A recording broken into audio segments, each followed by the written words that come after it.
Now, in this video, I'm going to talk about why dancehall artists find themselves in prison. Why do dancehall artists, particularly some dancehall artists, find themselves put in prison? Now, we've got to get it out of our minds that dancehall artists get put in prison for crimes they have committed. Dancehall artists do not get put in prison for crimes they have committed. It doesn't mean they haven't committed crimes. They get put in prison for disobeying orders. That's why dancehall artists get put in prison, for disobeying orders. And sometimes when they disobey orders, crimes they have committed get used against them. And sometimes they're put in positions where they have to commit a crime in order to survive, in order to get out of certain circumstances alive.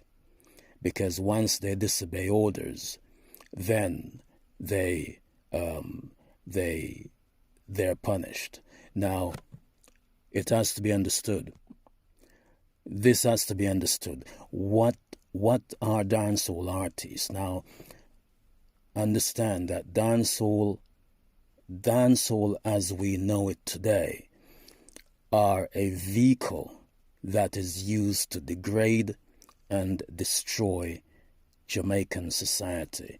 The masses, the way that the masses of black people in Jamaica live, the Jamaican culture, that is marked for destruction. And dancehall, today's dancehall, the dancehall that's been constructed over the last 25 years has been designed to destroy the fabric of that culture,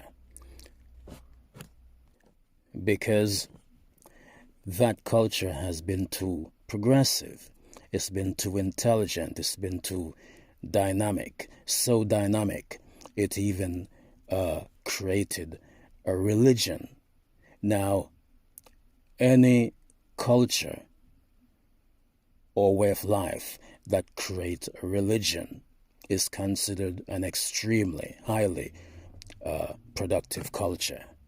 So Jamaican culture is one of the few cultures on the planet to create religions today. So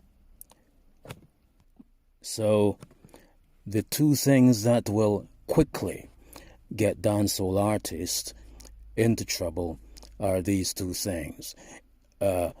If they promote peace and harmony amongst artists, they run the risk of being punished. Also, if they become too cute and too intelligent into running a business, into making dancehall an industry, that is quickly going to get them into trouble. Now, let's touch on Vybz Kartel and Ninja Man. Now, there are two crimes that Vybz Kartel committed. Now, I'm not talking about actual crimes. I'm not talking about those crimes that may or may not have been. I'm talking about what actually got him into prison. First crime he committed was to stop pushing violence, or to slow down on pushing violence. Vybz Kartel was smart enough to understand that the violence that he was pushing was destructive to his society. He stepped away from that. This is why he started to do a lot of songs on girls and sex and lovemaking and that sort of thing. He realized that he had to get out of the violence. The next crime he committed was to focus deeply and intelligently on creating an industry in the Jamaican genre. Now, Ninja Man would get on social media and on the internet every day and talk sense. He would talk to his fellow artists, talk to his fellow Jamaicans. He would philosophize. He would speak as an authoritative figure. He would speak as a man of intelligence.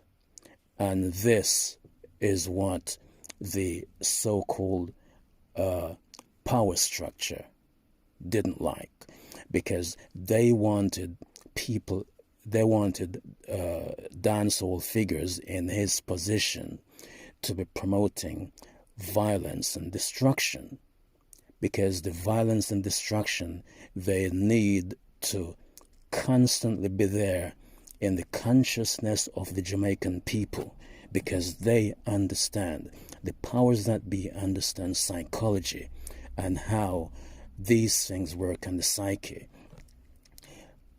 These things don't work on people's consciousness. The violence and the constant talk of death and destruction doesn't work on people's consciousness and people's conscious decisions. It works on people's subconscious. The powers that be, as we like to call them, or as we like to call it, understand deep psychology. They work on the base of deep psychology. They understand that when things are repeated to the subconscious mind, it eventually manifests not only in the consciousness of the people, but it manifests in their day-to-day operation. They become that which is repeated to them. This is why dancehall and hip-hop is so destructive to black society within the Western Hemisphere, because they are paid to repeat destruction to the black masses, and there's no defense against this except to cut it out. And when high-profile hip-hop artists and dancehall artists refuse to promote this destructiveness, then they get into trouble with white supremacy and those that promote white supremacy. Because remember, it has to be understood, we need to understand that our leaders, black leaders, are there to promote the destruction of the black masses, and they're paid to do this, and most of them are conscious that they're there to do this. And the hip-hop and dancehall is, I'm sorry to say, but hip-hop and dancehall is a very major instrument in the destruction of black society. There was a time when hip-hop and dancehall was an instrument for teaching, for promoting positiveness, growth and productiveness in black society, but it had been hijacked and used for the opposite. Now, what can we do about that? Now, what the black masses and intelligent people within the black masses can do is to refuse to accept the garbage and do what we can to make sure artists are supported and encouraged to to produce constructive material, because this is a very important vehicle for taking black society forward. So we have to make sure we do not stand up. We have to make sure that we do not accept garbage and triviality and foolishness. We've got to take a stance on that.